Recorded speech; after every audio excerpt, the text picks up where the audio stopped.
Yang kedua, dari 163.344 itu berapa yang sudah tersertifikatkan di tahun 2001 akhir ini, dan September yang lalu itu. Dan kemudian yang ketiga, Prof, saya mohon penjelasan ya, sederhana. Saya sering mendapatkan pertanyaan masyarakat, Pak, kalau misalnya kita ingin menarik zakat, menarik wakaf tunai atau wakaf dari masyarakat, itu bagaimana caranya supaya saya tidak kena pidana?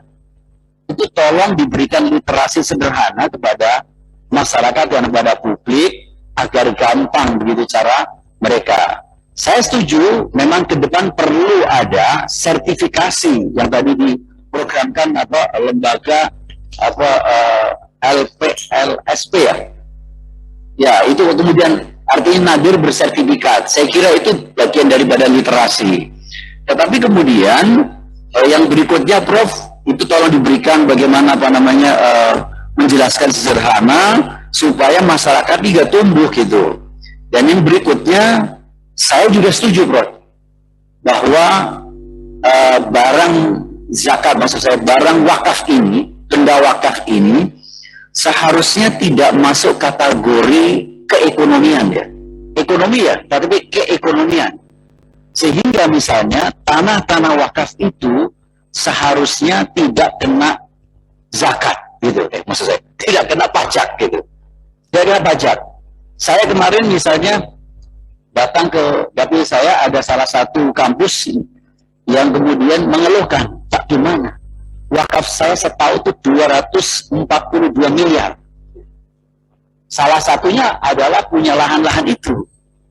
Jadi juga saya kira merupakan bagian yang kemudian dibergeningkan dalam hal lembaga wakaf punya usaha bisnis.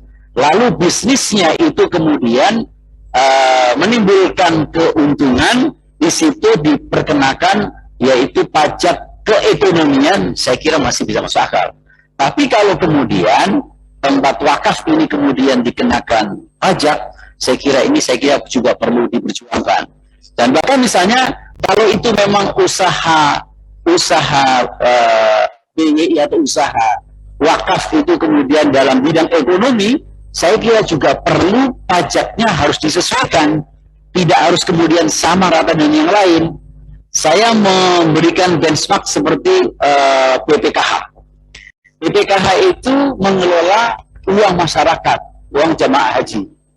Dan tempo hari memang BPKH dalam usahanya dikenakan pajak sebesar 15%. Dan kemudian setelah itu kita perjuangkan, akhirnya BPKH pun kemudian usahanya pun dibebaskan. Dengan adanya Undang-Undang Cipta Kerja kemarin, akhirnya disetujui. Sehingga akhirnya setahun kemarin 2021, itu BPKH bisa menghemat sebesar 1,3 triliun. Artinya 1,3 triliun itu yang harusnya dibayar sebagai pajak, lalu kemudian sekarang menjadi hak masyarakat. Nah, ini saya kira juga penting pemerintah untuk melihat secara utuh seperti ini. Yang terakhir yang terkait dengan wakaf ini, terkait dengan wakaf, tadi kan ada beberapa pengumpulan wakaf sampai mencapai 66 miliar, 77, dan seterusnya, pertumbuhan 17,8. Pertanyaan saya, Prof, ini didistribusikannya kan jelas, didistribusikan ke bidang berbagai macam bidang. Ini bidang apa saja? Kita belum mendapatkan lampirannya sama sekali, kita baru mendapatkan informasi. Dan kami sebagai lembaga DPR memiliki kewenangan untuk melakukan pengawasan. Jadi mohon disertakan lembaganya apa saja, di mana saja, dan seterusnya. Jadi saya pikir laporan dari wakaf ini saya kira juga perlu kemudian menunggu lampiran terkait dengan itu, supaya kita saling bisa membantu dalam rangka mengembangkan ke depan. Terima kasih, itu terkait dengan badan wakaf, Bu. Yang kedua,